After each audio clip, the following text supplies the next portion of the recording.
Bueno, espera.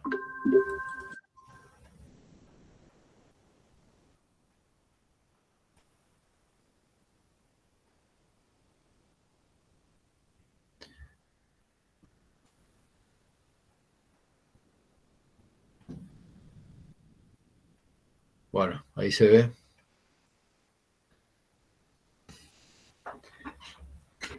Se ve ahí, chicos. Bueno, buenas tardes.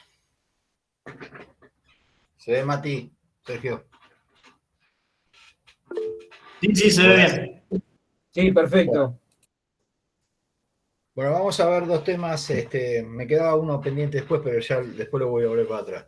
Vamos a ver dos temas que son capacidad de localización.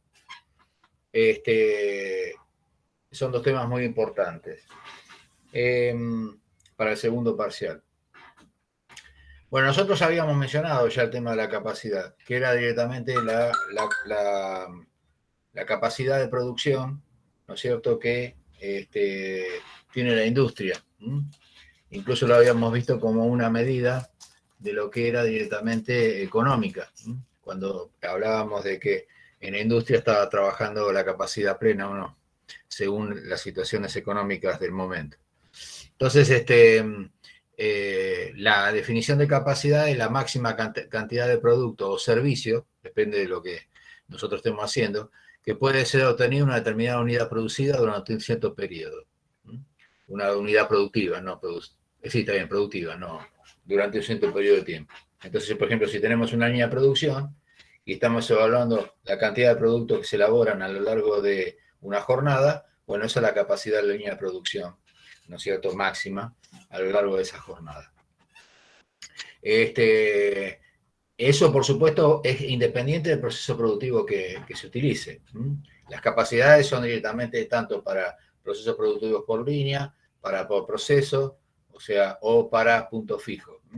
O depende, es indistinto del sistema, o un sistema mixto. Por supuesto que esa capacidad, ¿no es cierto?, afecta fundamentalmente a todo lo que serían los costos fijos y fundamentalmente también influye a ver si nosotros podemos satisfacer la demanda.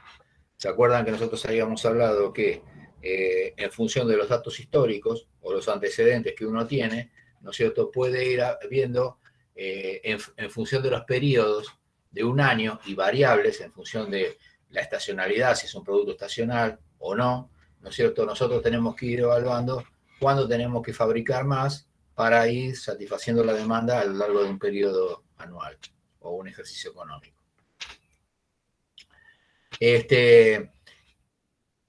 Básicamente las mediciones de capacidad son, primero, basadas en salida de producto, que pueden ser, por ejemplo, número de unidades producidas, automóviles por año, barriles de cerveza por mes, o sea, todo en función de una unidad de tiempo, anual, mensual, diaria, semanal. Y después está la capacidad de las entradas, que quiere decir que es todo lo que necesitamos en insumos o recursos, horas hombre por mes, cantidad de materia prima por mes, en este caso materia prima por semana, toneladas de materia, un ejemplo, horas máquina por mes. Esto es amplio. Yo en vez de decir toneladas puedo decir kilos de materia prima por día. Son ejemplos. Tenemos capacidad de las salidas, las unidades producidas, y la capacidad de las entradas, que es la cantidad de recursos que se necesitan para hacer esos productos.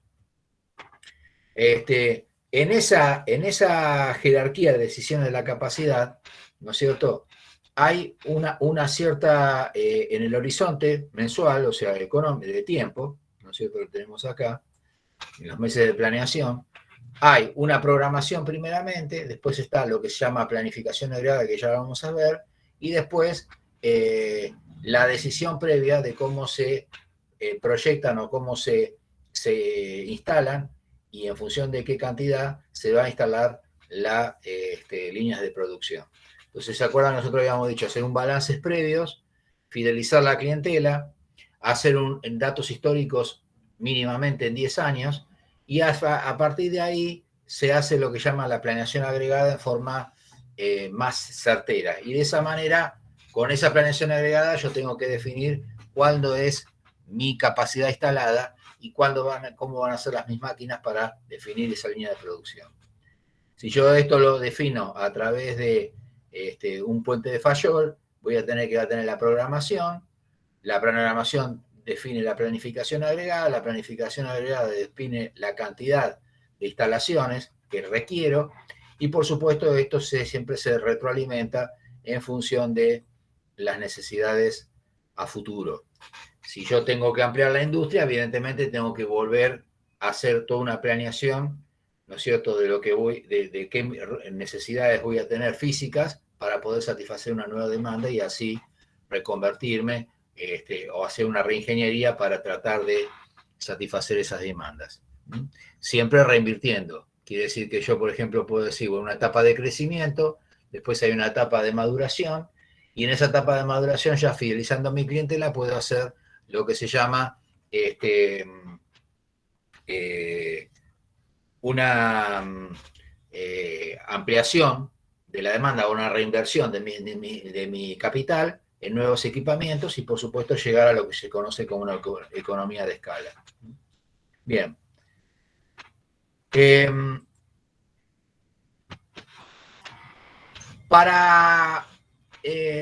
Respecto a las instalaciones, ¿no es cierto? ¿Qué se necesita o qué preguntas básicas uno tiene que hacer para ver la cantidad de capital instalado? Bueno, las preguntas primero a partida es cuál es la capacidad que voy a necesitar en función de mi clientela.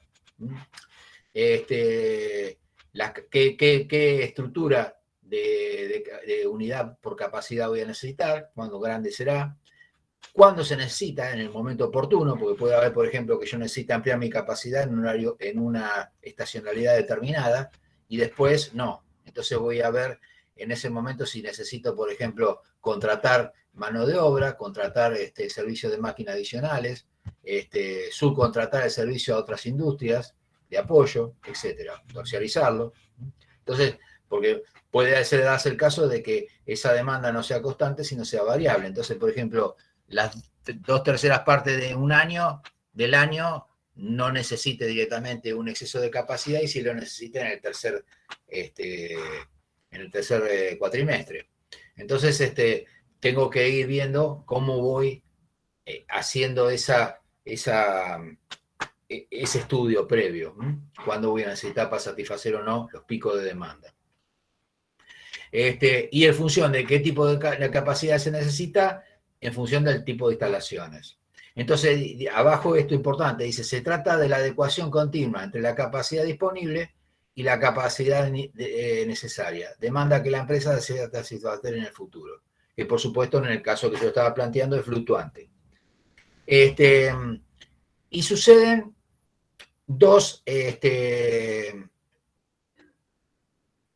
básicamente suceden dos eventos, en el cual la demanda excede la capacidad, quiere decir que me va a faltar, voy a tener que ampliar la industria o contratar servicios, o que la capacidad excede la demanda, entonces acá me está quedando stock.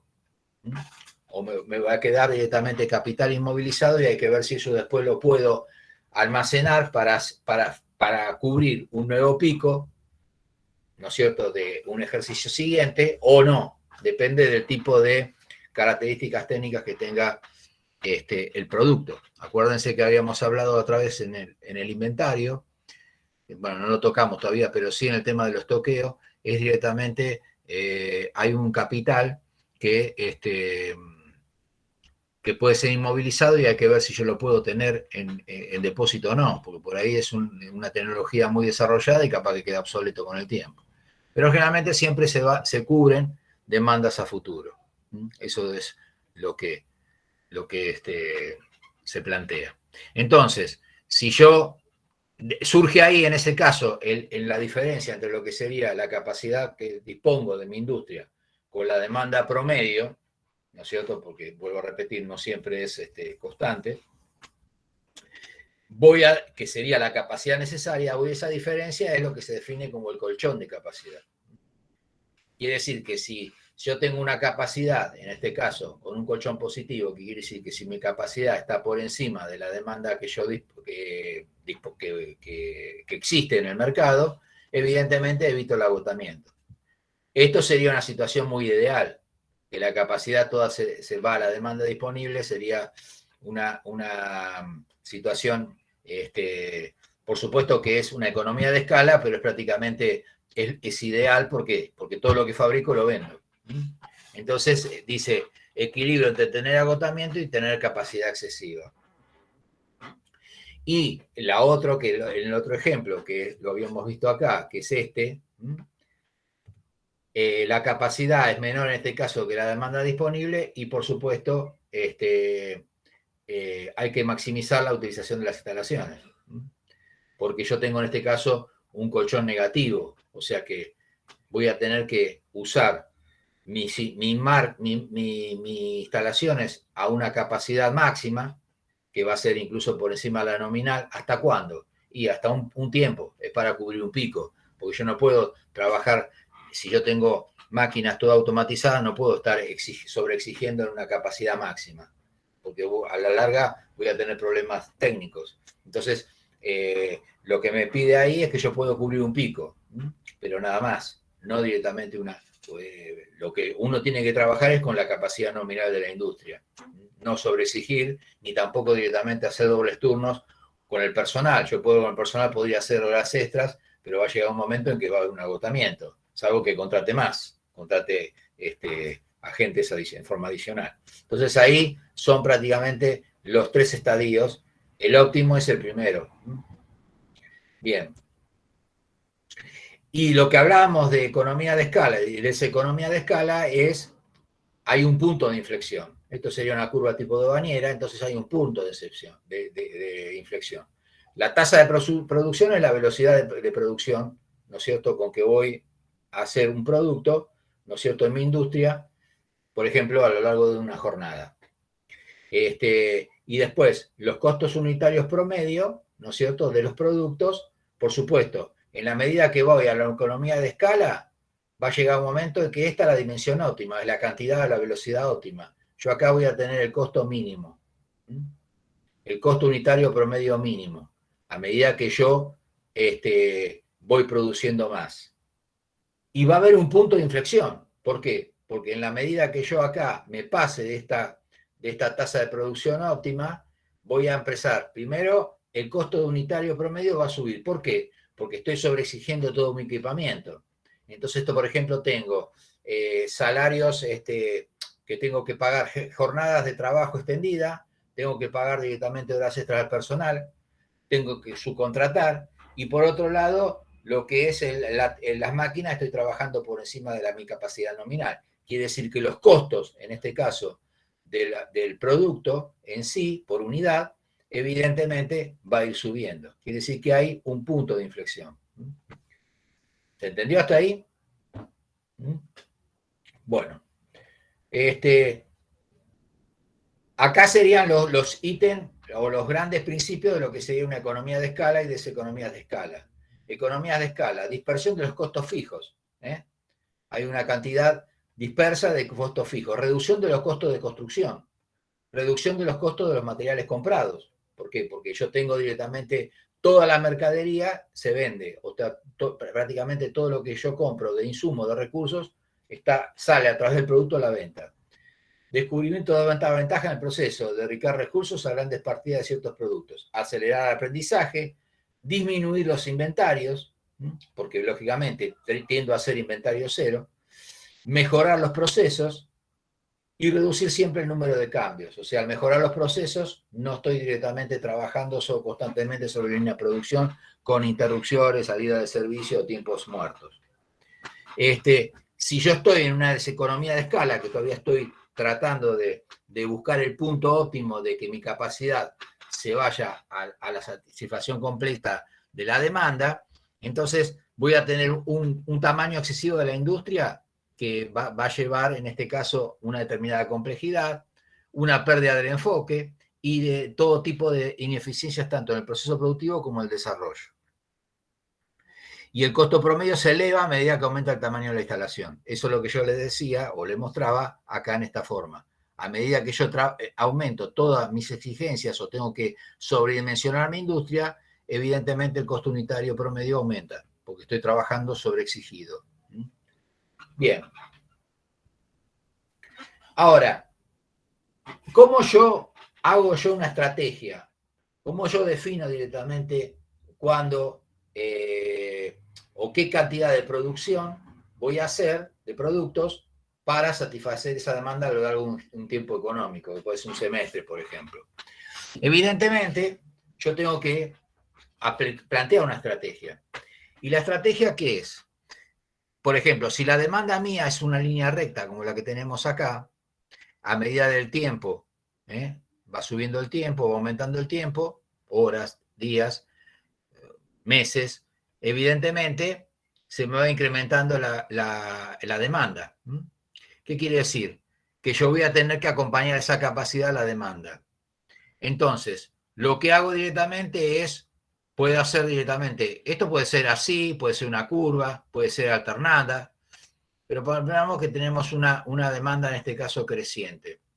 Evidentemente, si yo aplico una estrategia expansionista, yo lo que hago es adelantarme a la competencia y fabrico un poco más de la demanda en el tiempo.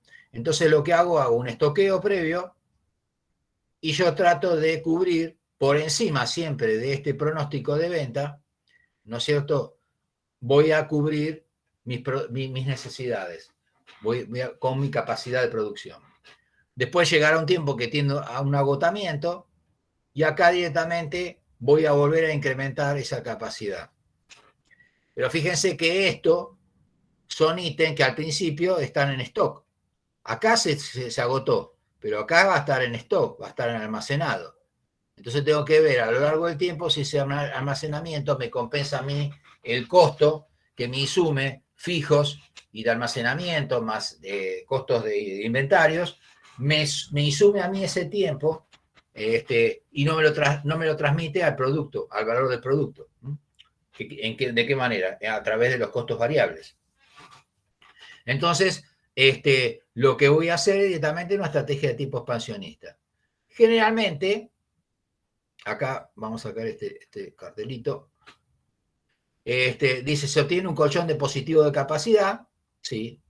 Puede estimular la demanda y puede evitar que la entrada de la competencia por algún tiempo. ¿Por qué? Porque evidentemente yo acá voy a tener stock para demandarla, para que la clientela no la pierda o no vaya directamente a otro proveedor. La palabra se lo indica, estrategia expansionista. Si nosotros tenemos otra estrategia conservadora, lo que se hace directamente es una estrategia de esperar y ver. Entonces vamos a ver directamente cómo tenemos una capacidad lineal también acá y va acompañando siempre por debajo la demanda. Entonces, ¿qué hace? Uso planeado las opciones a corto plazo. Yo acá no voy a tener stock, lo voy a tener recién acá para satisfacer esta demanda lineal.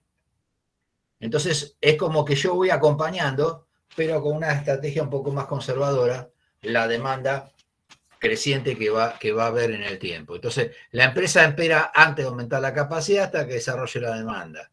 Seguirá el líder adoptando menores riesgos. Se desarrollará un colchón negativo de capacidad, pero existiendo la posibilidad de una pérdida de la participación potencial en el mercado. Lógico, porque acá estoy en una situación en la cual, si esto es lo producido, es una situación en la cual yo no estoy teniendo la cantidad de productos que deseo. La tendencia, ¿no es cierto?, es que este escalonamiento se haga dentro de los medios. Por ejemplo, que haga, si está la demanda lineal, ¿no es cierto?, yo hagas este tipo de evaluación de capacidad. O sea, que estas capacidades, estas fabricaciones, estén prácticamente en el medio de la curva, en este caso de una demanda lineal. ¿Qué tipos de capacidades e instalaciones existen? Primero, por ejemplo, enfocado al producto, proveer a un mercado muy grande. Enfocada al mercado, instalaciones en el mercado al que sirven, lógico. Enfocada al proceso, productoras de componentes o partes. Y de propósitos generales, diversos productos, diferentes procesos. Quiere decir que lo que llama capacidad puede ser de producto, capacidad para satisfacer el mercado, capacidad para ver o para enfocada en un proceso productivo o de propósito general.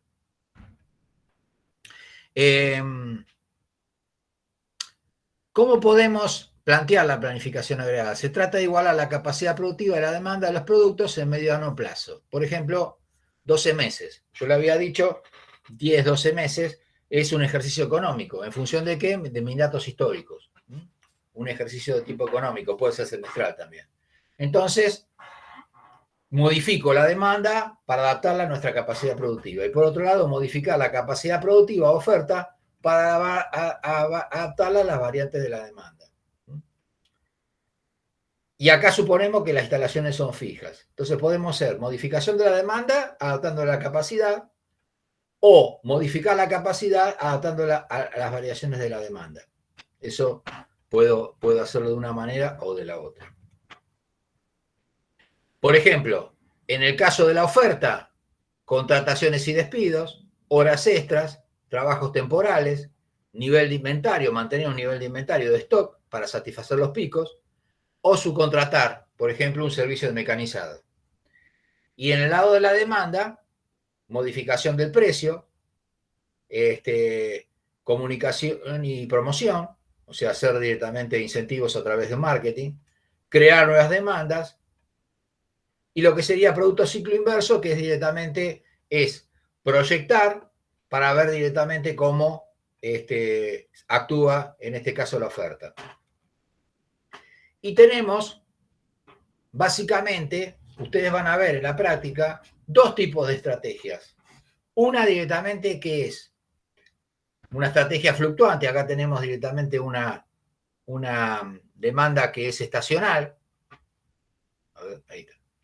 En el cual hay un pico de demanda que puede ser un semestre y después una caída de la demanda en el segundo. Y después tenemos, bueno, la misma, por supuesto. Y ahí lo encaramos con dos tipos de estrategia. Una estrategia en este caso que es de persecución, que es que yo produzca lo que me demanda simultáneamente. Entonces es una estrategia de caza. Voy tratando de seguir a la curva de la demanda. Y por otro lado tengo una estrategia de producción constante, aunque así tenga picos de demanda y valles, ¿no es cierto?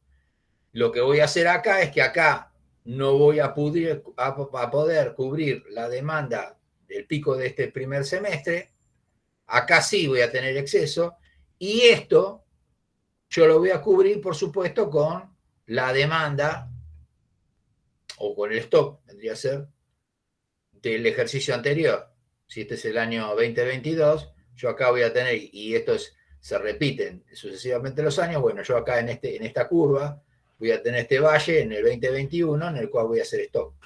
Entonces lo voy a volcar en el primer semestre de 2022.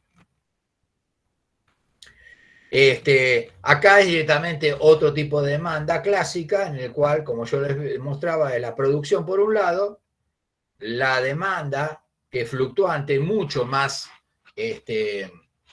variable en un periodo de tiempo, ¿no es cierto? Y evidentemente acá hay muy poca demanda, acá hay un pico que lo voy a cubrir con acá directamente hay otro valle en el cual yo hago inventario, lo mismo que acá, y acá directamente se produce un pico de demanda y otro sobrepico menor, en el cual yo directamente con este inventario y con lo cubro. Quiere decir que esa es una estrategia en este caso, de nivelación también, no de persecución. Me estoy estoqueando. Bueno, y lo que van a ver después en la parte práctica es un análisis, por ejemplo, de un ejercicio económico, que es muy sencillo, fíjense. Vamos a ver una estrategia de la primera. Perdón. Ahí, no. Acá. Vamos a empezar con una estrategia de nivelación. Yo produzco todo en forma constante a lo largo del año. Quiere decir que si yo produzco todo en forma constante a lo largo del año, voy a tener es una estrategia, como yo le dije, de nivelación, y voy a producir la misma cantidad, en este caso, de galones de combustible. Por ejemplo,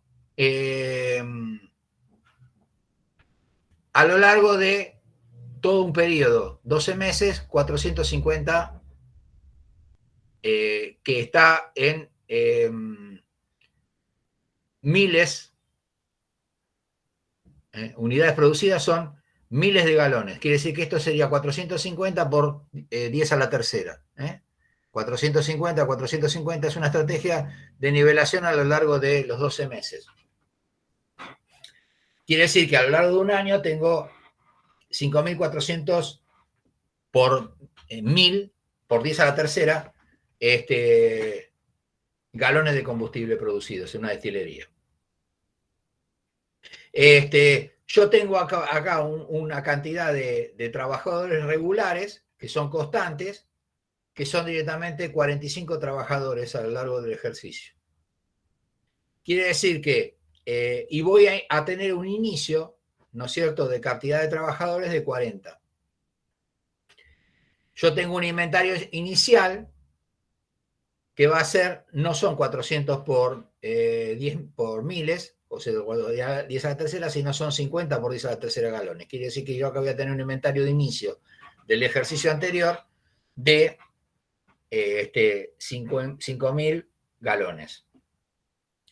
Y por otro lado voy a tener un salario, en este caso de $2.000 por trabajador y por mes, un costo de inventario de 0,6 pesos por galón y un costo de contratar de dólares en este caso por galón, y un costo de contratar de $1.000 por trabajador.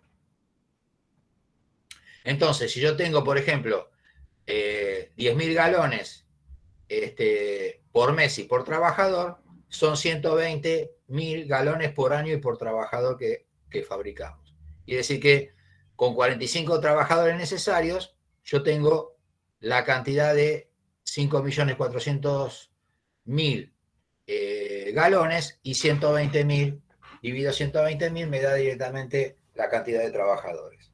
Quiere decir que en el primer ejercicio del mes, si yo tengo un inventario inicial de 50, voy a tener 50.000. Todo esto por miles. Voy a tener 50. Más 450, que son los producidos en el primer mes. Menos lo que yo voy a vender, que es el pronóstico de venta, que serían 300, me va a dar un inventario de 200. Quiere decir que yo voy a tener acá un stock de 200 me van a quedar. Y así sucesivamente. Pasamos al segundo, lo mismo. ¿Qué pasa? Voy a hacer 200 que tengo acá, más 450 que voy a fabricar, menos una demanda, en este caso de 300, me va a quedar 350. Y así sucesivamente, hasta llegar a los 12 meses. Quiere decir que yo acá voy haciendo, evaluando por mes la cantidad de galones de combustible que me quedan en stock. Si yo hago la primera gráfica o la primera tabla, que es la parte de recursos, es esta que está repetida acá. Y si evaluamos la parte de costos en tabulado, con estos ejemplos que yo hago, ¿no es cierto?, mes a mes, lo voy a tener repetido acá. Entonces voy a tener, por ejemplo, fíjense que tenemos un tiempo regular, ¿no es cierto?, en función de jornadas, de 90. Voy a tener una contratación de despido. Al principio yo partí de que tenía 40 trabajadores de personal inicial. Quiere decir que voy a necesitar, como yo calculé acá, que necesito 45 trabajadores para fabricar eso, yo voy a necesitar contratar, en este caso, 5 trabajadores más, que lo voy a tener a lo largo del tiempo. ¿Por qué? Porque mi producción es continua. Quiere decir que voy a tener un monto de inventario de 12 iniciales. ¿Y de dónde va a salir esto? ¿No es cierto? De los costos que nosotros tenemos acá. Los costos del inventario, que son 0,6 dólares por galón. Entonces me va a dar 12 por miles, 21, y así sucesivamente todos los costos de inventario a lo largo de cada mes del trabajo. El costo total en miles de dólares va a ser directamente la suma de todo. Y así sucesivamente. Entonces me va a dar el costo total, va a ser a lo largo de una jornada, de un ejercicio económico de 12 meses, va a ser 1.266,5 por 10 a la tercera dólares. O sea que serían 1.266.500 dólares. Esa sería la estrategia de nivelación. Estrategia de nivelación. ¿Qué pasa? Vamos a ver ahora la otra estrategia, que es una estrategia de persecución, que es directamente, yo fabrico lo que necesito y con sucesivas contrataciones y despidos por mes voy cubriendo la demanda en función de lo que yo voy a tener que fabricar. La ventaja que yo voy a tener con respecto acá, a este pronóstico de persecución, es que lógicamente yo acá voy a tener inventarios, que son estos. Y voy a tener un gasto de inventario. Cuando veamos la estrategia de persecución, evidentemente los inventarios son mínimos. Entonces vamos a ver el mismo recurso, pero ahora voy a tener unas unidades producidas variables, que van a ser primero 300, después 300, 350. De forma aleatoria voy a tener esas unidades producidas a lo largo de los 12 meses. Voy a tener que, como estrategia de persecución, voy a tener la misma cantidad de pronóstico de venta, porque se supone que todo lo que demando lo fabrico. Entonces prácticamente las unidades producidas y el pronóstico de venta son los mismos. Estrategia de casa. Y por el otro lado voy a tener la cantidad de trabajadores regulares, pero yendo a la cantidad esta que yo definí acá, yo voy a necesitar de un base para todo esto de 40 trabajadores. Bueno, yo acá, para hacer 300 unidades de inicio, voy a necesitar 30 trabajadores nada más. Entonces, ¿qué voy a tener? Voy a tener, en este caso, voy a tener un costo de inventario, pero voy a tener un costo de contratar, pero también voy a tener un costo de despedir. Despedir en el buen sentido de la palabra, que son personal contratado que lo voy a necesitar en una jornada, en un mes, y quizá en otro mes no. Entonces se contratan estacionalmente. Entonces, pero por supuesto voy a tener que indemnizarlos. Hay una pequeña indemnización, es el costo de despido por trabajador. Entonces, si el inventario inicial también son 50.000 galones, voy a tener, por ejemplo, en el caso del mes 1, voy a tener que sacarme de encima de los 40 iniciales 10 trabajadores. En el caso del mes 3, yo tengo que tengo que tener un exceso. Entonces voy a tener que contratar, de los 30 iniciales, voy a tener que contratar 5 trabajadores. Quiere decir que se va jugando con contrataciones y despidos, y de esa manera, ¿para qué? Para mantener un inventario constante de 50, que es lo que me va a ir produciendo de estos 50, ¿qué? El inventario, inventario inicial 50, quiere decir que yo tengo que mantenerlo esto a lo largo del tiempo. Entonces, volvemos a hacer lo mismo en planificación, tenemos la curva de costos, vemos los tiempos regulares de fabricación, la cantidad de contrataciones, acá contrato, acá no contrato, acá voy a despedir y así sucesivamente. Entonces voy viendo cómo definimos contrataciones y despidos a lo largo del ejercicio de 12 meses. Los montos de inventario se mantienen aproximadamente, acá directamente es una variable, esto es un error de arrastre, son 3,3. Y acá el costo total, ¿no es cierto?, es la suma de todo. Cuando yo tengo en este caso 1.211,3, quiere decir que esta es la estrategia de persecución. ¿Qué me traduce esto?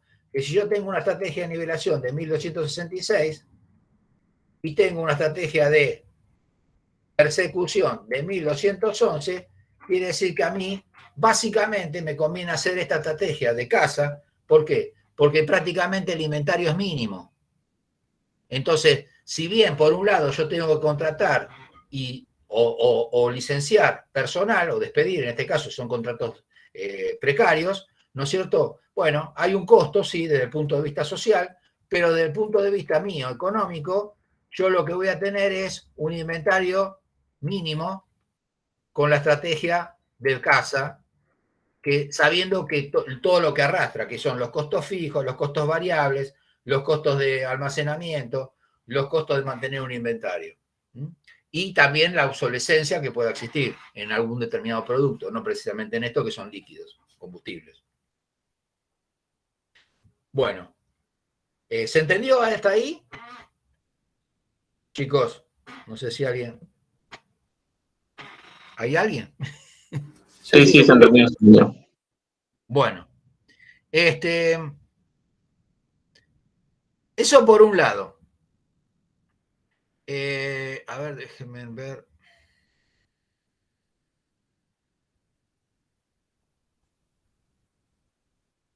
Espérenme un segundito.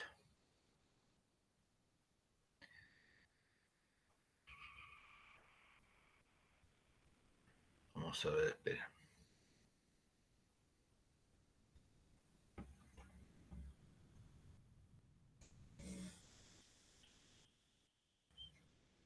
Bueno, ahora vamos a pasar al tema de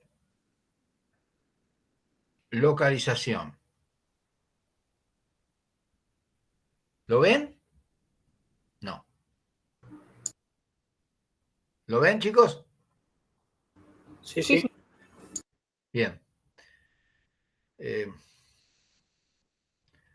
¿Dónde está acá la...? A ver. Se me fue la...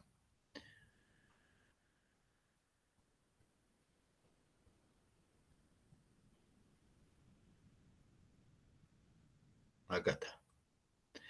Bueno.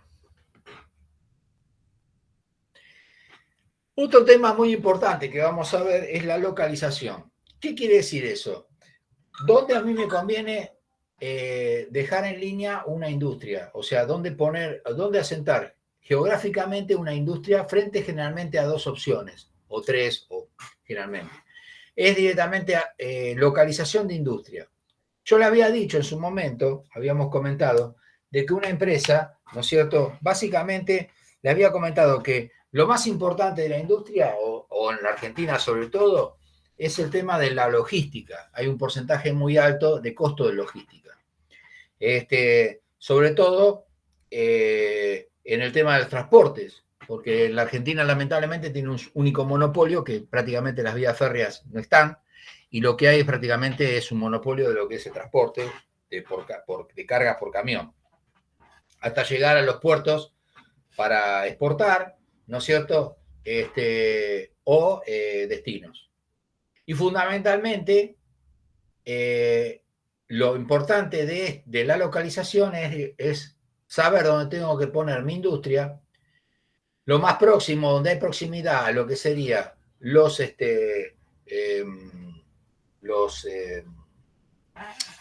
la proximidad de los insumos, y también, ¿no es cierto?, lo más próximo de o una logística económica respecto a los destinos y a donde están las demandas primarias, básicamente, dentro de lo que sería la cadena de producción. Entonces, es importante definir una localización de industria en el punto de vista geográfico. Dice, la localización de instalaciones es un proceso de elegir un lugar geográfico para realizar las operaciones de una empresa. Entonces, hay varios factores. Los más competitivos son el costo, la calidad, la entrega y la flexibilidad. Los básicos que se refieren a lo que es un proceso de localización y de logística. Velocidad de entrega, flexibilidad en el transporte y en la obtención del producto, buena calidad y costo bajo. Entonces, acá son los más importantes. Puede haber algunos más, pero hay los que analizamos, básicamente, dentro de lo que sería un proceso de localización, son que haya un clima laboral favorable. Me refiero que, abriendo clima laboral favorable, no solamente el clima meteorológico, sino se refiere directamente que haya gente con desarrollo tecnológico, con iniciativa, haya, por ejemplo, instalaciones de educación cerca en el cual se consiga muy buen recurso humano, que haya capacitación, que haya universidades. que haya una situación de presenciabilidad en la zona, que no sea directamente una zona media inhóspita, sino que fundamentalmente haya entidades bancarias, colegios, formación de familia, o sea, eso lo llama clima favorable, laboral favorable, que haya un orden. Después, respecto a lo que sería proximidad a los mercados, que yo lo que le decía, dónde tengo que dejar mis mercados, si hay una logística accesible, si no tengo que andar con demoras o con retrasos en las entregas y en el transporte, que haya una proximidad dentro de los mercados lo más óptimo posible. Después, dentro de esa zona donde uno tiene o piensa instalar la industria o una subsidiaria de esa industria, respecto al tema de la calidad de vida, ¿no es cierto? Que la población, la gente tenga un buen nivel de pasar económico de vida, ¿no? Que sea directamente una localidad pujante. Proximidad tanto a los proveedores de los recursos, eso hace a la logística pura. Esto es muy importante y ya lo vamos a ver por qué. Algo comenté, pero vamos a ver cómo lo analizamos. Proximidad a las instalaciones de la empresa matriz, que sería la origen, o la empresa líder en este caso, la rectora, y costos aceptables en los servicios públicos y bienes raíces. Bienes raíces, todo lo que sería regalías, todo lo que son incentivos, que pueden ser, por ejemplo, a través de gobiernos provinciales o municipales, todo lo que hay regalías, bienes raíces e incentivos para el asentamiento de las industrias. Por ejemplo, se genera buen ámbito laboral en la formación de un parque industrial, incentivos respecto a la tierra de los municipios a las autoridades para que haya asentamientos y, por ejemplo, para que se cobren, por ejemplo, tasas a partir de, por ejemplo, del tercer o cuarto año de trabajar en la industria, etcétera. Que haya incentivos de tipo un poco de desregulación para que verdaderamente las industrias se asienten en el lugar y elijan determinados lugares, siempre y cuando esté el recurso en su proximidad, ¿no? Que se han ido. Entonces, eso es un juego que hacen siempre las autoridades para tratar de captar esas industrias para su territorio, para su región. Entonces, estos temas nosotros lo tenemos que tener en cuenta. ¿Y cómo yo puedo analizarlo con esto? Esto lo puedo analizar con una ponderación. Por ejemplo, si yo tengo 2 o 3 alternativas, bueno, yo pondero directamente de 1 a 10 el ambiente laboral, la proximidad a los mercados, la calidad de vida de la zona, proximidad a los recursos, la parte de bienes raíces. Entonces yo voy ponderando y de esa manera tengo un valor de referencia. Un valor de referencia respecto a un puntaje. Y, por ejemplo, de 1 a 10, evidentemente, en la ponderación, el que va a ser el ideal dentro de 2 opciones va a ser directamente el que pondere mejor, el que tenga una puntuación más alta. Entonces, lo que se hace es una ponderación.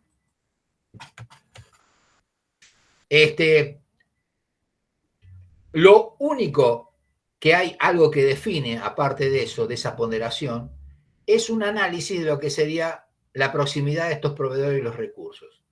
Y para eso, yo les dije a ustedes que es muy importante, fuera de la ponderación inicial del conjunto, analizar las distancias que hay para trasladarnos, por ejemplo, a un centro de distribución o para trasladarnos a localidades vecinas para llevar esos productos que nosotros fabricamos.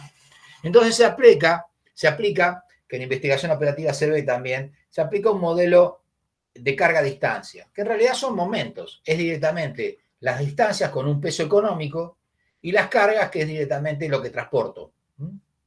Dice, es un modelo matemático que se usa para evaluar localizaciones en términos de factores de proximidad.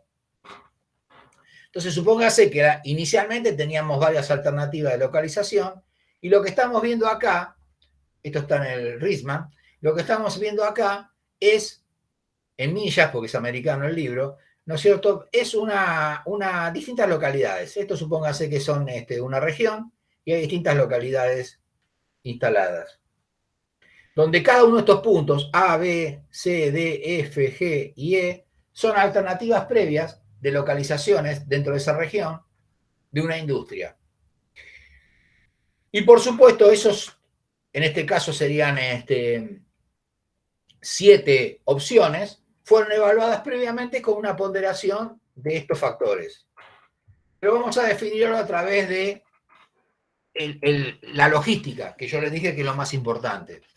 Entonces, supóngase que yo tengo directamente un sistema de ejes cartesianos, XY, acá estamos norte directamente, si esto fuera un plano, un mapa geográfico, y tenemos directamente coordenadas.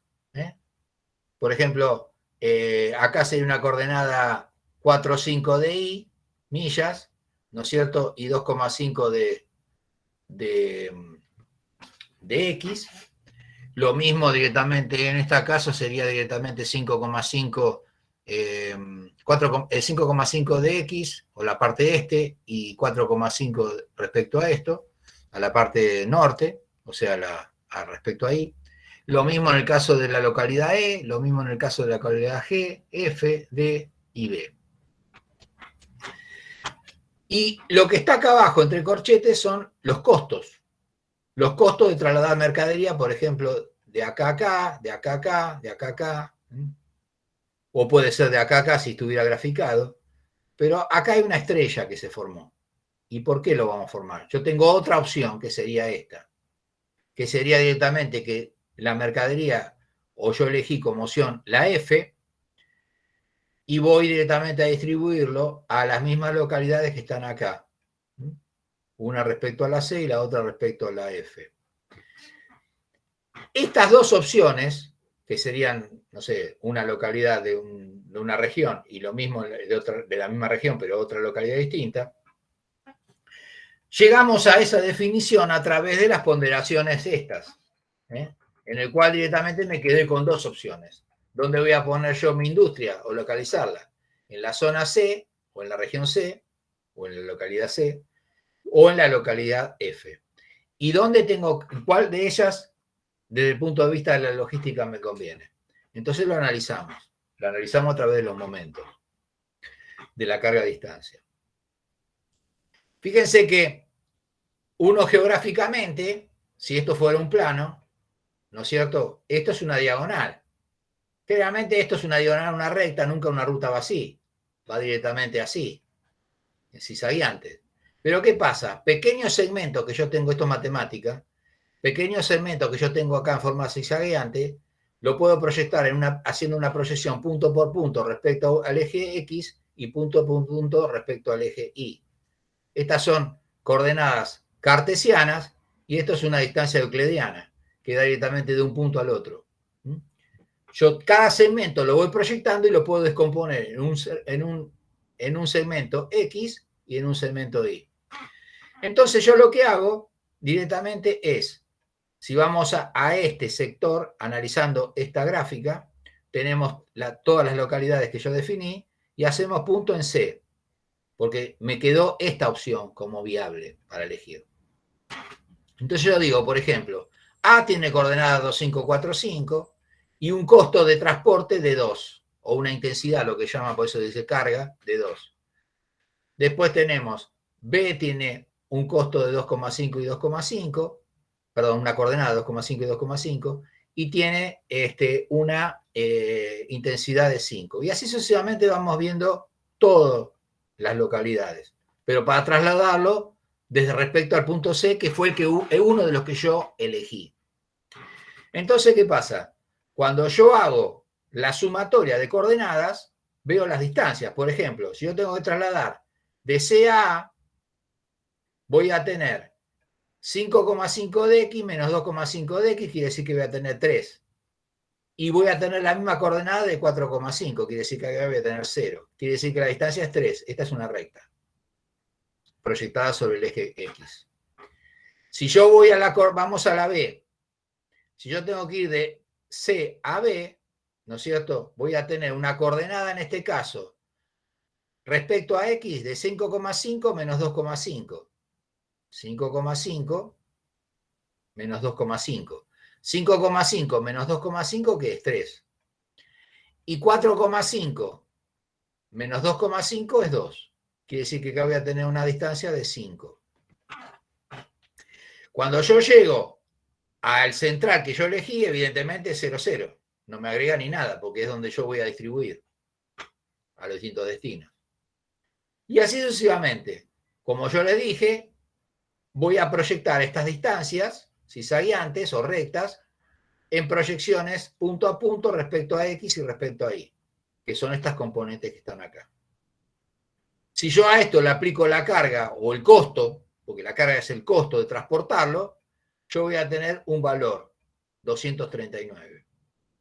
Si yo voy a la segunda localidad del mismo mapa y la segunda opción, en función de las ponderaciones anteriores, yo voy a tener otra logística distinta. Voy a tener que ir de acá a acá, de acá a acá, y así sucesivamente, que lo voy a volcar de la misma manera con respecto al punto 7.2. Y con las cargas definidas acá, que son las mismas que estas. Quiere decir que yo acá de esa manera voy a tener, haciendo el mismo procedimiento de acá, voy a tener 168. ¿Qué quiere decir? Que a mí, desde el punto de la logística, desde el punto de vista del costo de transportar la carga y de los kilometrajes, a mí me conviene tener la localización en F, porque da menor costo, que en C. Entonces me quedo dentro de esa ponderación general, me quedé con dos opciones, en función de la mayor punto de ponderación de 1 a 10, por ejemplo, de 1 a 100, y después, con respecto a la logística, que es lo más importante, a través de este algoritmo, puedo definir directamente que la localización más óptima es la F. O sea, en esa localidad, F, qué sé yo. Localidad F de la provincia A, B, C, D, F, G. Bien. Entonces, eso es directamente lo que sería el algoritmo de carga a distancia. No es nada difícil. Ustedes, es un momento. En este caso, las distancias por el costo. ¿Se entendió? ¿Se entendió, chicos? Hola. Bueno. ¿Alguna duda? Bueno. No, profe, se entendió. Bien. A ver. Y el último tema que me quedó por ver son dos cositas más. A ver. Espera. Vamos a...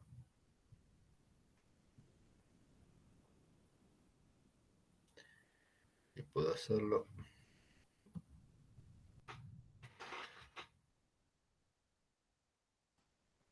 No. Y es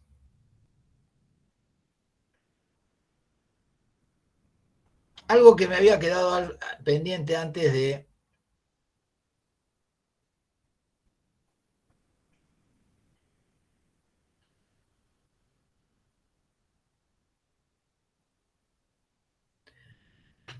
ver la distribución, que quedaba algo pendiente. ¿Se acuerdan que nosotros habíamos, de distribución en planta, habíamos visto el layout? Yo le comenté el layout, que era directamente la última etapa, lo que era el plano general. Les dije lo que era la distribución por proceso, que era un flujo por lote, la distribución por producto, que es un flujo lineal, o la distribución por punto fijo, que es un proyecto, una megaestructura, un proyecto único donde va todo, se va a ensamblar. Y el layout, yo les dije en su momento que era el completo, nivel 3, era directamente toda la disposición física, tanto de personas, materiales, máquinas, equipos, puestos de trabajo, los elementos necesarios para obtener un producto y los materiales, a su vez, en lo que era almacenamientos definitivos, materia prima, productos terminados o productos semielaborados. Depende del tipo de estructura. Visualizado en estos grafiquitos que habíamos visto en la clase de distribución. Ahora, ¿cómo yo puedo? Lo que dice acá es cómo yo optimizo esa distribución física. Bueno, hay dos técnicas básicas para optimizar la distribución de un proceso. Una que se aplica donde nosotros tenemos una distribución, en punto fijo no, porque en punto fijo va directamente todo dentro de una estructura, una megaestructura, se trabaja todo en ese lugar. Pero se puede optimizar un poquito la distribución de las máquinas autónomas, pero nada más. Ahora, en lo que es optimizar recursos a través de un fenómeno de matricial, tanto en la distribución por proceso como en la distribución por producto. Si yo hago una distribución por proceso, pequeños talleres, acuérdense que eran un sector de talleres distintos y los productos iban circulando en forma indistinta y en forma desordenada de un taller al otro según el proceso productivo que se le haga, ¿no es cierto?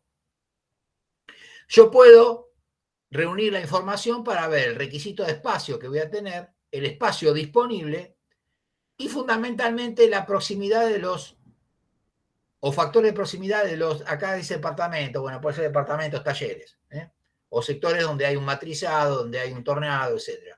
Todo lo que serían la parte de operaciones, los talleres determinados, la parte de pulido, inspección, etc.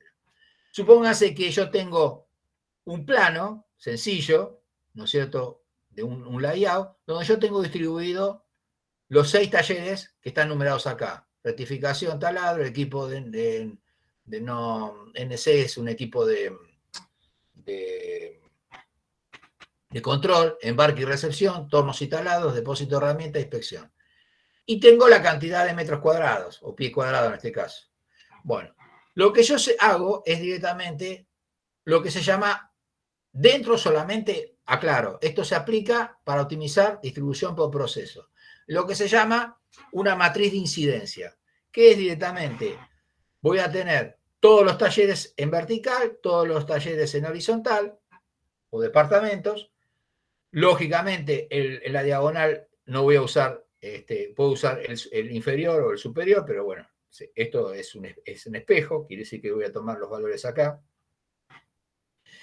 Y lo que se hace, se toma directamente una muestra de la cantidad de acciones o movimientos que hace directamente, por ejemplo, un operario en este caso, o la máquina, o un sampling, o sea, un carrito para transportar el producto semielaborado, de un taller a otro.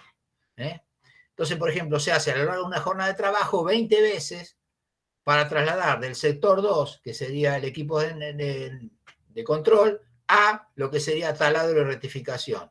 20 veces para ir de torno y taladro, para hacer una operación, a taladro y rectificación. 75 veces para ir de depósito de herramientas a equipos de control. Y después 90 veces para ir de una inspección a embarque y recepción, por ejemplo. Puede ser lo que sea, puede haber dentro de un layout, puede ser operarios que se mueven, si van a un pañol, puede ser productos en proceso, productos directamente de materias primas que los voy a trasladar al taller correspondiente. Eso se aplica para cada tipo de actor que hay dentro de ese layout de distribución por proceso. Entonces, lo que yo hago directamente es pondero. ¿Y qué pondero yo? Voy a ver directamente la mayor cantidad de acciones que verdaderamente son quizás riesgosas o que complican el proceso de fabricación. Por ejemplo, acá estamos viendo acciones de 90 y 80 veces a lo largo de una jornada. Entonces, si yo tengo una distribución de este tipo, fíjense que estos son mis talleres numerados, 1, 2, 3, 4, 5 y 6, así en forma aleatoria los puse yo. Y cuando vamos directamente en el plano, este sería el actual, como yo les dije, que es esta que está acá. Y yo acá voy a tener la propuesta. ¿En función de qué? En función de la cantidad de acciones. Por ejemplo, si yo acá voy a ir del 1 al 5 80 veces, evidentemente, bueno, perdón, del 1 al 6 80 veces, no me conviene tener acá en las dos puntas restantes, en las dos puntas o en dos extremos, estos dos talleres. Me conviene tenerlos juntos. Entonces lo que hacemos directamente, acá movemos localización 6 respecto en forma contigua. Y si, por ejemplo, estoy trabajando 90 veces embarque y recepción con la posición 6, evidentemente embarque y recepción es 3, y respecto a 6 voy en diagonal, no puedo ir, pónganle que acá hay pasillos en el medio, porque esto es muy elemental, pero no, bueno, tengo que ir de una punta también al otro en diagonal. Entonces lo que hago directamente es 3 y 6 ponerlo en forma contigua. Esto es sencillo, es rápido para que ustedes lo visualicen, pero el tema es directamente ver, por eso se llama matriz de incidencia, qué cantidad de flujo de movimiento reiterativo en un proceso productivo se hace a lo largo de una jornada. Y así directamente ver los mayores factores que inciden para poder directamente volcar y distribuir. Por ejemplo, si la clásica que yo les digo, que si ustedes, por ejemplo, están en un proceso de ensamble y tienen que ir a un pañol o a un depósito de herramientas en la otra punta del taller, evidentemente yo tengo que tener el pañol y el proceso de ensamble próximos. Entonces, eso se define a través de una matriz de incidencia. Acá es elemental, son 4 o 6 sectores, pero a veces se puede ser mucho más complejo, incluso en distintos niveles. Entonces, ese directamente es una forma de optimizar los recursos y los movimientos dentro de lo que sería distribución por proceso. Se llama con matriz de incidencia. Eso grábenselo. Distribución por proceso, la forma de optimizar los recursos a través de la matriz de incidencia. Y a través de la distribución por producto, que es donde hay línea de producción, ¿no es cierto? Lo que se hace es la técnica de balanceo de la línea. Dice, el balanceo de una línea de producción es la asignación de trabajo en las estaciones integradas de una línea. Estaciones de trabajo son donde hay procesos operativos, de modo que alcance la tasa de producción deseada con el menor número posible de estaciones de trabajo. Esto lo van a ver en la práctica. Entonces, por ejemplo, supóngase que yo tengo una distribución en planta determinada, que puede ser esta también, pero donde hay una producción lineal. Entonces yo directamente tengo que equilibrar la línea. Entonces yo defino primero la cantidad de producción que hay. Primero voy a definir la secuencia de trabajo. Esto, los que han estado en investigación operativa o habrán visto en operación operativa, es directamente lo que se define como project, no sé si lo habrán visto, que es planificación de proyectos. Entonces lo primero que se hace para planificar un proyecto es hacer lo que se llama un diagrama de precedencia, ver las secuencias de trabajo. Entonces yo, por ejemplo, acá voy a tener un flujograma donde voy a tener la frecuencia de trabajo. Por ejemplo, ¿qué quiere decir? Voy desmenuzando a cada trabajo que tengo que tener hecho antes. Por ejemplo, en el trabajo, para hacer una tarea B, tengo que tener hecho la tarea A, que me insume 40 segundos. Para hacer la tarea D, tengo que tener hecha la tarea B. Para hacer la tarea E, tengo que tener hecha la tarea B también, pero también tengo que tener hecha la tarea A previamente. Para hacer la tarea H tengo que tener hecha la tarea D y la tarea E, este sería un ramal. Para hacer la tarea I tengo que tener la tarea F y la tarea G. Lo mismo directamente para hacer la tarea F tengo que tener hecha la tarea C. Lo mismo para hacer la tarea G. Y para hacer la tarea C tengo que tener hecha la A. Eso se llama diagrama de precedencias. Con los tiempos, ¿no es cierto?, en segundos, por cada unidad están acá indicados. ¿Qué quiere decir? Que yo tengo, por ejemplo, hago 2.400 unidades por semana y tomo como semana 40 horas, un tiempo de ejecución son 244 segundos por unidad, quiere decir que en realidad lo que se hace son 9 tareas. Si yo voy a tener una tasa de producción de 60 unidades por hora y el tiempo del ciclo yo lo defino como son 60 segundos por unidad, quiere decir que yo tengo que hacer por cada unidad insumo 60 segundos de una manualidad. Quiere decir que los 244 segundos por unidad para hacerlo, los tengo que hacer divididos 60 segundos por unidad. Quiere decir que yo defino que mi estación de trabajo en función de este diagrama de precedencia es de 5. Porque la estación de trabajo no es solamente unidad, puede haber otro tipo de unidades contiguas que yo pueda hacerla. Entonces, supóngase que por supuesto no sean precedentes de otra, que sean liberadas. Por ejemplo, yo puedo hacer esta tarea, habiendo hecho esta tarea independiente y esta también, o esta tarea y esta, porque no me influye la precedencia, lo vamos a ver. Entonces, por ejemplo, suponga que son una aproximación de 5. Entonces yo tengo la primera estación de trabajo, convenimos que el tiempo del ciclo son 60 segundos por unidad. Entonces yo voy a tener, que está acá, la primera estación de trabajo tiene solamente un ciclo definido de 60 segundos por unidad. ¿Qué quiere decir? Vamos a la primera tarea, que es la inicial, que es la A. La A tiene 40 segundos, quiere decir que yo acá pongo 40 segundos por unidad. A son 40 segundos de estación. Perfecto. El tiempo acumulado es el mismo, son 40 segundos. Perfecto. ¿Qué me excede? ¿Qué me falta a mí para llegar a los 60? 20 segundos por unidad más. Bueno, perfecto. ¿Puedo hacer la B? No, porque me excede 30. Me faltan 10. ¿Puedo hacer la C? No, porque me exceden, en este caso, 30 más, porque porque estoy usando 40, pero me exceden 30 más. Puedo usar solamente 20. Quiere decir que ya en esta estación de trabajo tengo solamente 40 segundos por unidad. ¿Qué quiere decir con esto? Que acá yo tengo un excedente de 60 segundos. Perdón, de 20 segundos. Y no puedo hacer ninguna otra tarea porque todas estas tienen que estar hechas estas por precedencia. Quiere decir que esta estación de trabajo solamente hago 40 segundos de las 60 que me insumen. Vamos a la segunda estación de trabajo, vamos a C. Perfecto.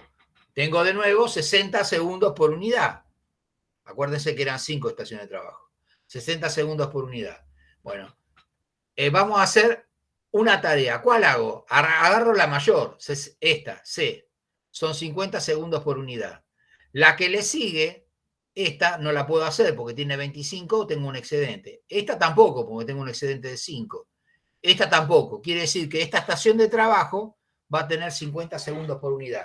¿Cuál es el faltante? 10. Quiere decir que el acumulado, que acá no está, en realidad el acumulado es el acumulado va a ser 60 menos 50, acá tendría que poner 10, acá. Pongan acá después cuando lo hagan en el práctico, pongan 10, porque el acumulado serían el excedente de 10 más los 40. Tienen que poner 40 más 10 porque este es el acumulado que hay.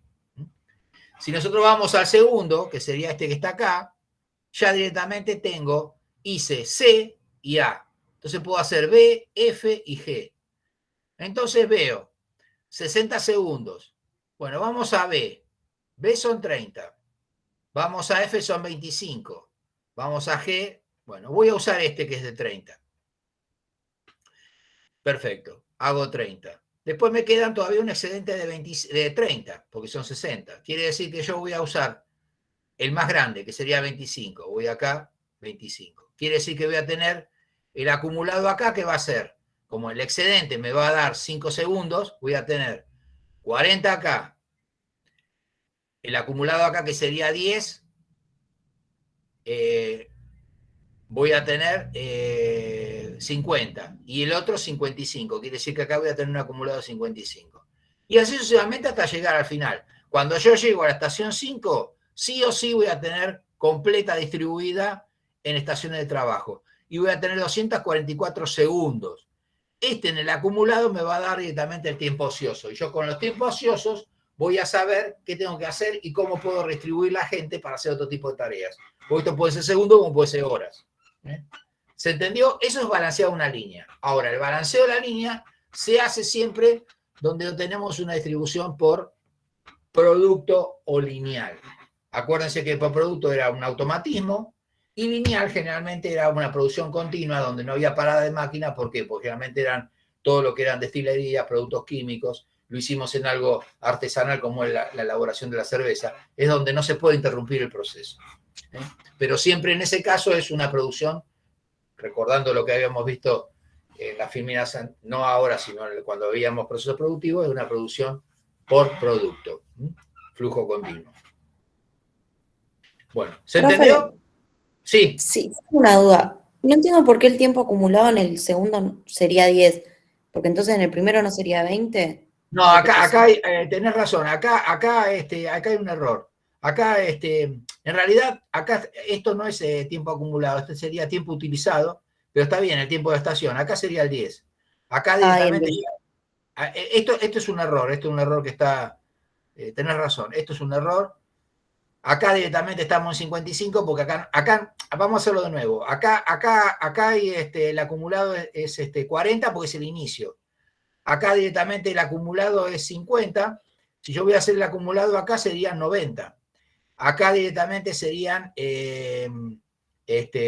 voy a usar 55, 90 más 55, acá voy a usar directamente, también voy a usar 55 y 44, acá abajo me tiene que dar 244.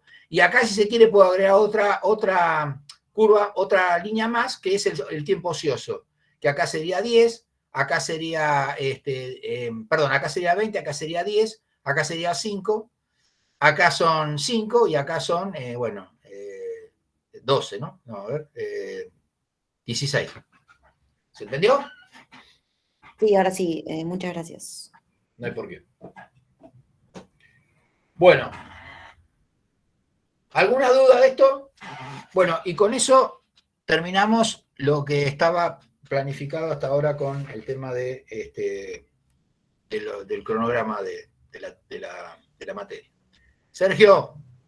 Sí, Raúl, estoy acá. Bueno, no sé si querés agregar algo. No, por mi parte, habiendo concluido la teoría del día de hoy y de acuerdo a lo planificado, ya están cargadas las notas del parcial 1. Los resultados no fueron los esperados por la cátedra. Les comento que los resultados arrojaron solo un 21% de promocionados y un 2% de habilitados, contra un 77% de alumnos desaprobados. Son guarismos que nos alarman y que nunca en la historia de la cátedra hemos tenido tantos alumnos desaprobados. Esto habla a las claras de la poca dedicación que le han dado tanto a la teoría como a la práctica.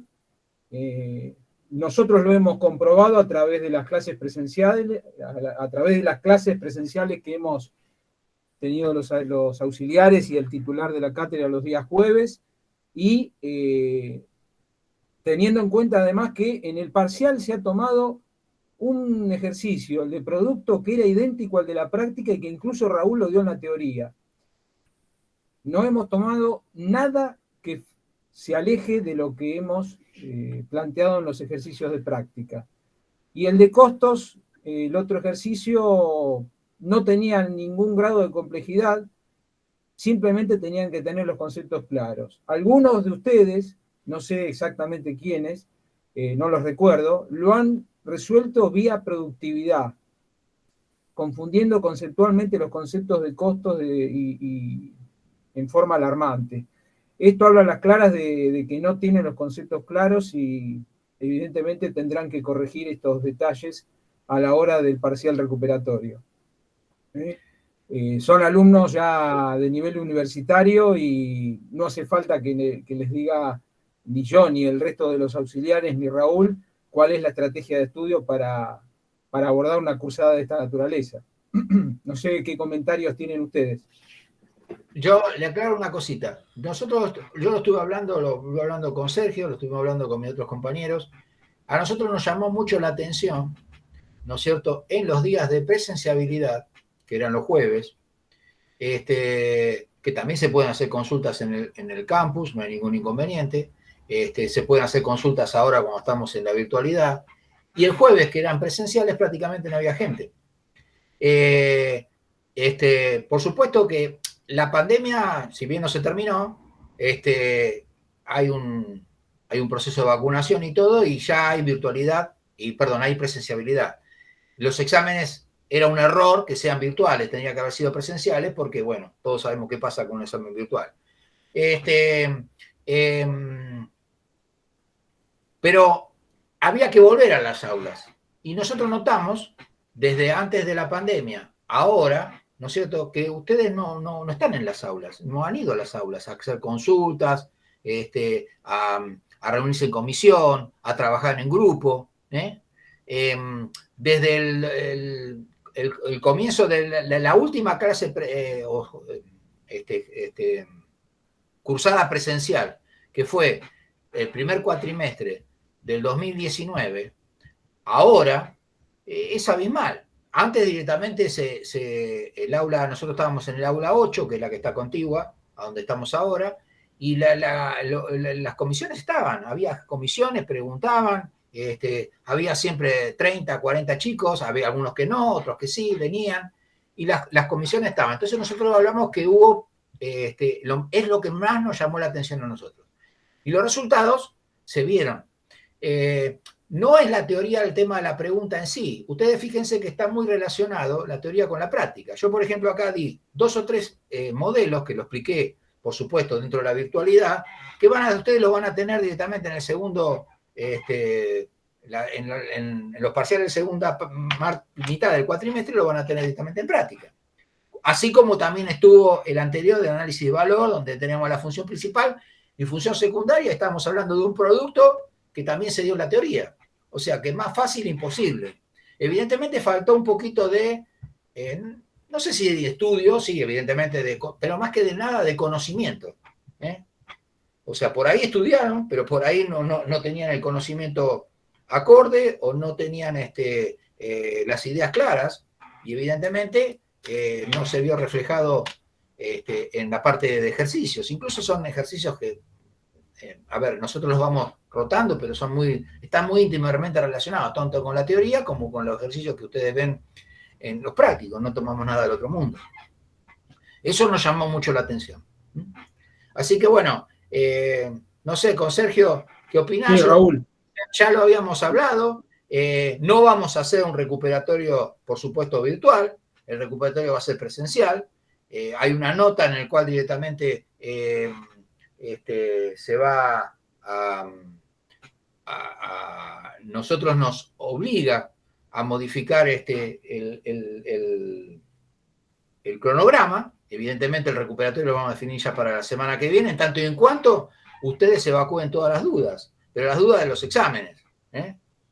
Porque yo estaba hablando con Sergio que, por ejemplo, nosotros el jueves sí nos podemos conectar en virtualidad, pero de ahí a ser presencial, sí, vamos a ir si quieren a la cosa. Ahora, con el tema de los paros de colectivo, no sé, el que no quiere ir o no le interesa, no tendrá el examen. No sé, Sergio, ¿qué opinás? O no verá el examen. El paro de colectivos condiciona la muestra de parciales. Por ende, si permanece la medida por parte de la UTA, propongo realizar la muestra para el día martes. Y el jueves que viene tomaríamos el recuperatorio. No, el otro. Exactamente. Pero bueno, me interesa que se evacúen las dudas y nosotros, ya les digo, no vemos un grado muy alto de compromiso en muchos aspectos de análisis de los cálculos o de las evaluaciones de ejercicio de la materia con respecto a otros años. Ya les digo, nos llamó la atención fundamentalmente la no presencia de alumnos los jueves en las clases presenciales. Yo les dije, y se les dijo que era teoría, se podían evacuar consultas vía virtual los martes, pero la práctica y las consultas, incluso también de teoría en la práctica, que son dinámicos, porque si no hay uno de los compañeros, está otro, si no me consultan a mí, no hay ningún problema, siempre es mucho mejor presencial, y les dije que se iban a evacuar las 3 horas, desde las 4 a las 7 de la tarde, los días jueves. Y los días jueves no va nadie, van 4 o 5 personas que siempre son los mismos. Así que bueno, eso es lo que nosotros notamos, que es muy diferente a lo que veníamos viendo antes de empezar con la virtualidad. No sé si tienen algo para comentar. Profe, yo tengo una pregunta. Sí. Sí. Yo la habilité el parcial, pero quería saber si voy a recuperatorio y no me saco una mejor nota que la que ya tengo, ¿me queda la nota anterior o no? Si vas a recuperatorio, sí o sí te queda la nota nueva. No, por supuesto. No, en el recuperatorio pones en juego todo. O sea, si vos podés promocionar en el recuperatorio, bárbaro. Si vos estás por debajo de la habilitación y desaprobás.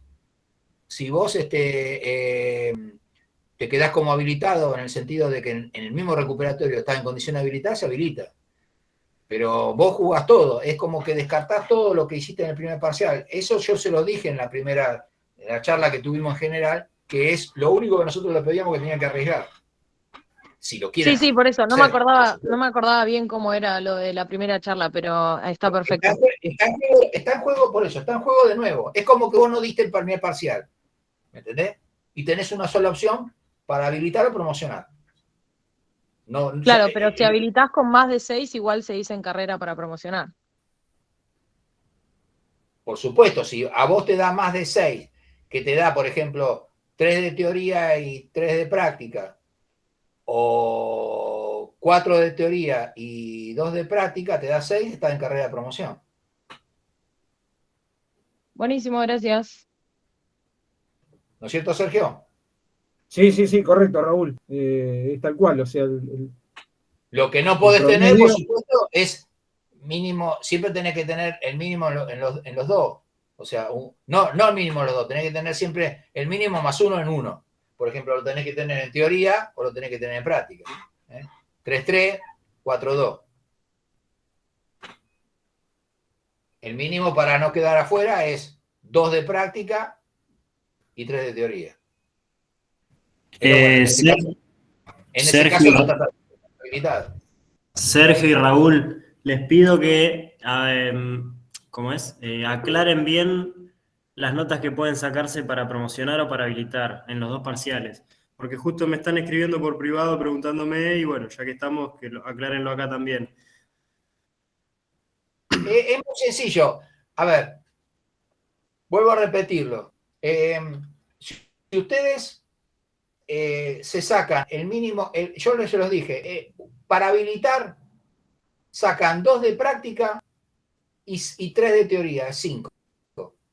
No, perdón, Raúl, pero más allá del parcial, en el parcial yo creo que está claro, tienen que sacar 50% de cada parte para probar mínimo, Y pero un más 50 allá de eso, más uno, claro. y 50 más uno para tener promoción. Pero yo lo que digo es, primer parcial se sacaron un 6 y en el segundo parcial se sacaron un 8, eso, aclarar bien. En ese caso, promocionan o no, esas cosas.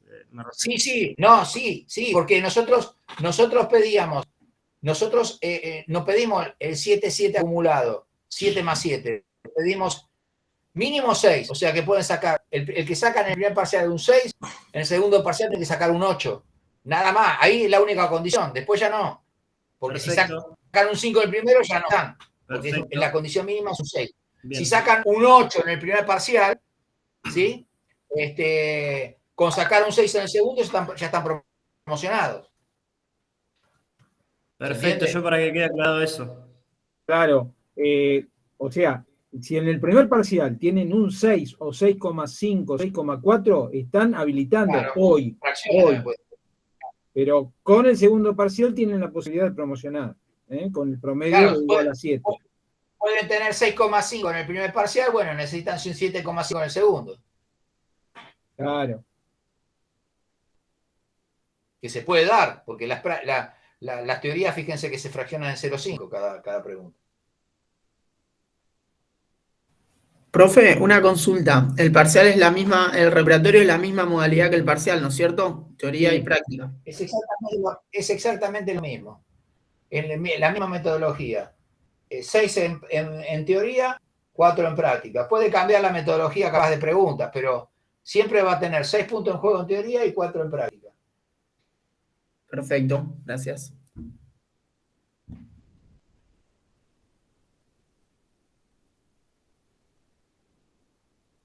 Hay alumnos de electrónica que plantean que tienen un parcial de analógicas en el mismo cuatrimestre el jueves 26 del 5. Chicos, todas estas cuestiones de corrimiento no es nuestra responsabilidad, es ajena a nuestra voluntad.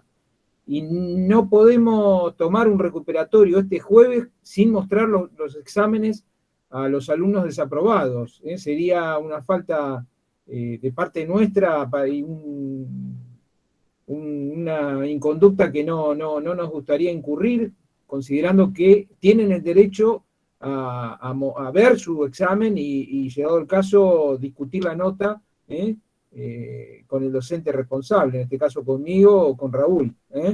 Así que lamentablemente no hay tiempo para tomar disponible este jueves el recuperatorio, porque tenemos necesariamente que mostrar los parciales y ya tendríamos que obligadamente correr el parcial recuperatorio de este jueves a el otro jueves. ¿Por qué? Porque además se suma el paro de colectivos y no queremos tampoco mostrar parciales a 77 alumnos que han desaprobado, cuando no hay medios de transporte para llegar a la facultad. Así que necesariamente tendríamos que mostrar el examen el martes y el jueves, que sería la clase siguiente, con la lista depurada de alumnos desaprobados y aprobados, tomar el recuperatorio respectivo. No hay otra alternativa. Lamentablemente, para los alumnos de electrónica tendrán que elegir esta o la otra asignatura.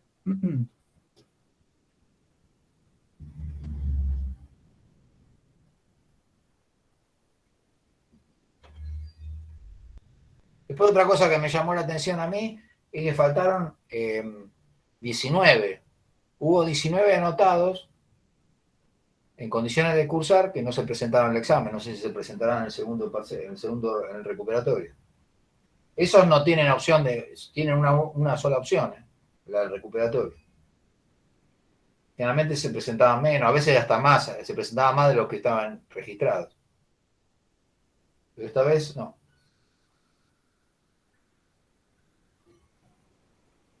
Hubo ausentismo, que sí. 19 son.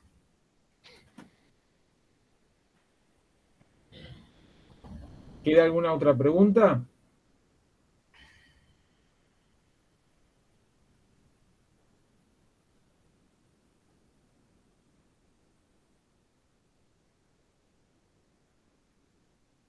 Multiple choice, la teoría también. No podemos asegurarlo, Martín Sotes. No podemos asegurar si va a ser multiple choice. Lo que sí podemos asegurar es que va a ser del mismo grado de complejidad el parcial recuperatorio respecto al parcial 1. Va a ser del mismo grado de complejidad. Claro, chicos, a ver, eso es otra pregunta que una vez me hicieron otro alumno. La técnica directamente que se da no está definida en el régimen de cursada. La metodología de evaluación, eso es privativo de cada docente. Puede ser múltiple choice, puede ser verdadero falto, puede ser desarrollar 4 temas, 5 temas, 2 temas, y distribuir los puntos en función de eso, a criterio del docente. Eso está... No se puede plantear ese planteo. ¿Qué tiene que ver eso? Eso es una metodología de evaluación del docente, no de ustedes.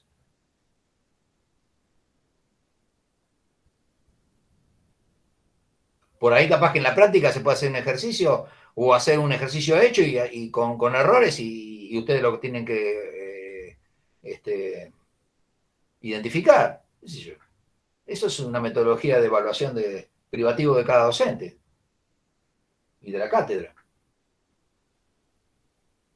Exacto.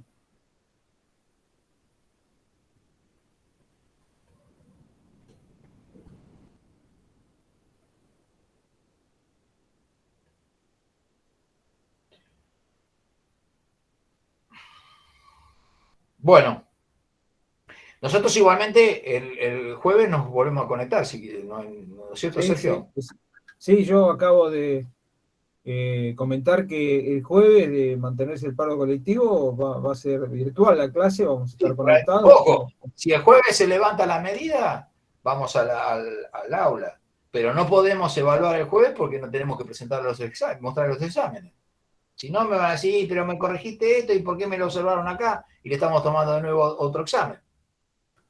Se tiene que cumplir los 2 días fijados para mostrar los exámenes. Uno será el jueves, otro será el martes. Los exámenes hoy podemos decir que se van a mostrar el martes próximo, 24 de mayo, a partir de las 16 horas. Van a ser mostrados para que ustedes se saquen todas las dudas que tengan, tanto de teoría como de práctica, y poder estar tranquilos de que está correctamente corregido su examen y posteriormente tener la lista ya, como le vuelvo a reiterar, depurada para que el jueves 26 estemos tomando el parcial recuperatorio. Y también yo les doy un consejo, ¿no es cierto? Que aparte de ver el examen, se saquen las dudas, porque evidentemente en muchos en planteos de ejercicio, sobre todo, y con algunos conceptos, no están, no están enfocando bien. Entonces van a cometer otro error. Y lo que queremos directamente es que saquen las dudas. Por eso es lo que yo hablaba de la no presenciabilidad en las aulas en los días jueves, que es lo que me llamaba la atención. No había preguntas. Tampoco en el foro. Sáquense las dudas. Porque si no, vamos a volver a repetir lo mismo. Para ustedes, ¿no?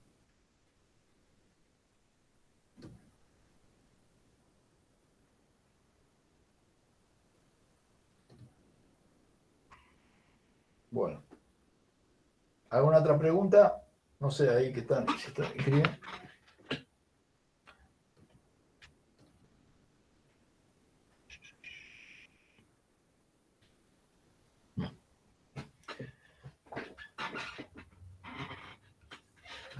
Bueno, si no hay más preguntas, no sé, porque no quedan liberados.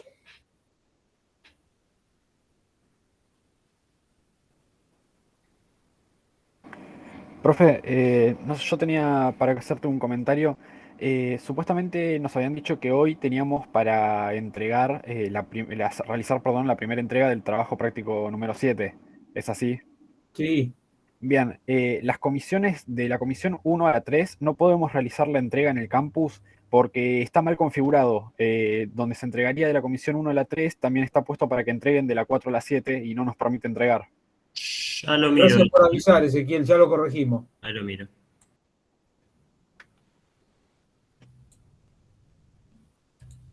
Te pido disculpas.